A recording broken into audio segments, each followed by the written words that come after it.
Ibinuking na kaagad ni Rendon Labrador ang kanyang hiling para sa Pasko. Sa Instagram story nito, sinabi ni Rendon na ang hiling lang niya sa Pasko ay bumalik na ang kanyang Facebook account.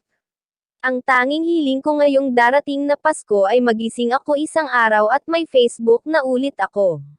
Matatandaang nawala na rin kay Rendon ang kanyang TikTok at Google account.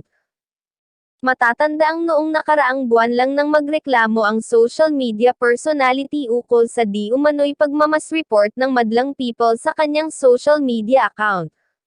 Una nang nawala ang TikTok account ni Rendon at pagkatapos ay ang kanyang Facebook page naman ang nawala. Marami naman sa mga netizens ang nagdiwang sa pagkawala ng kanyang ibang social media accounts dahil na rin sa hindi na makatarungang pamumuno nito sa mga artista sa social media. Sa kanyang nakaraang interview sa talent manager na si OG Diaz ay humingi na ng tawad si Rendon sa kanyang mga nasagasaang mga artista gaya nina Michael B at Vice Ganda.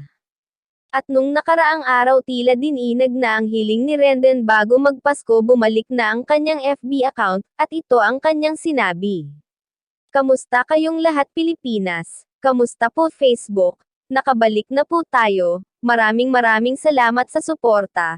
So ngayon love muna tayong lahat.